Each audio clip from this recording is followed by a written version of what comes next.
il aimait la gnôle. Et il aimait l'alcool, Abdullah. Et souvent, il était ivre et tutibé sur la route.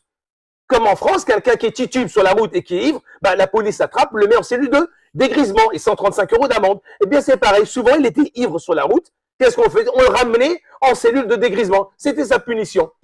Il va uriner, ils vont venir pour le malmener, et le prophète, il va dire stop, c'est moi le prof, c'est moi le coach. Il voulait le malmener. Oh, eh bien, le prophète, alayhi salam, qu'est-ce qu'il va faire tout de suite? Il dit, écartez-vous, c'est mon affaire. Je suis le prof, je suis le coach, vous êtes des Vous savez ce qu'il va dire l'homme? Eh Mohamed, demande à Allah qu'il soit miséricordieux avec toi et moi, pas eux. Pas eux. C'est pourquoi cet homme, il a dit ça, Ibn Hajar l'explique. C'est parce que les types, là, les sahaba, ils ont voulu le démolir. Moi, tout le monde est pareil. Pourquoi? Parce qu'en Coran, il dit Mithlukum. Il n'y a pas de spéciaux. Allah, il dit du prophète Mithlukum, c'est un être humain comme vous. Il mange, il va aux toilettes, il est comme nous, le prophète, à part qu'il reçoit la révélation. Il sort de la mosquée, Allah, il envoie Gabriel.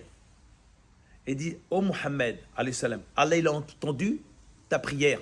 Va dans tel village où se trouve ce jeune homme. Allez, vas-y, maintenant, il faut y aller. Hein. Malukul Maut, il attend le feu vert. Allah, c'est qui maintenant? Pas Faisal. Tu dis quand c'est Faisal, hein? Je perds pas une minute. C'est qui? C'est qui? C'est lui. C'est toi demain. Malukul Maut, il attend, lui. Il perd pas une seconde. Vous savez, Martin Luther King, ce pasteur, en mars 1968, il fait une conférence. Et qu'est-ce qu'il dit? Il dit, regardez bien, nous devons vivre ensemble tous comme des frères. Autrement, nous allons mourir tous ensemble comme des idiots. On est condamnés à être des frères. Et Allah nous demande d'être des frères. Alors on va parler de la fraternité. Mais pas la fraternité adamique de notre père Adam, parce qu'on est tous des frères, même les non-musulmans. Ça s'appelle la fraternité adamique. On ne va pas parler de la fraternité abrahamique, celle de notre père Ibrahim, alayhi salam, le patriarche. Tous les monothéistes, les juifs et les chrétiens, comme nous, on est des frères. Mais on va parler de la fraternité islamique.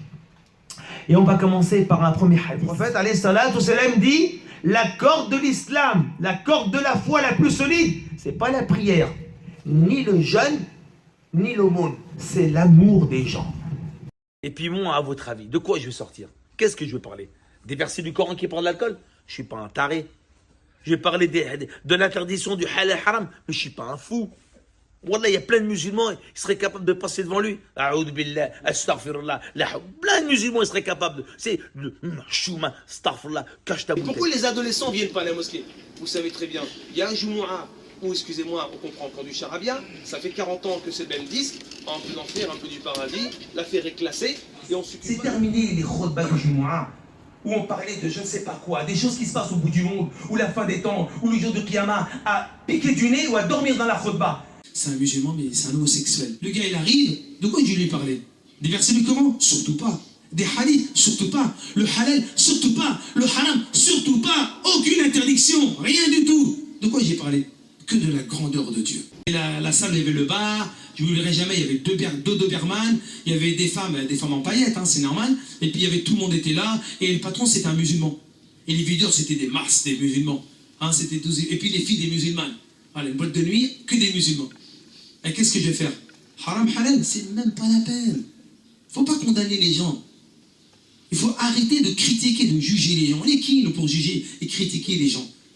Je rentre, je parle de quoi, à votre avis? Que de la grandeur d'Allah.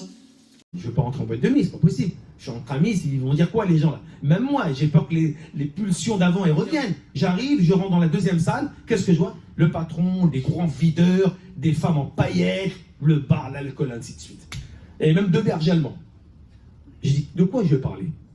De quoi je vais parler? Comme certains aujourd'hui qui disent, qui attaquent tous les musulmans à coups de versets, à coups de hadith, ça c'est pas la da'wah. Moi j'ai dit, je ne veux pas parler de la religion, parce qu'ils vont croire que je vais leur faire la morale, loin de là. Mais je vais parler plutôt de quoi? Ben, qu'est-ce que je faisais avant? Et je leur dis, je parle, et voilà, moi aussi j'étais disque jockey, j'avais 3500 disques chez moi, j'étais le premier collectionneur de robes de Paris White, je leur balance toutes les...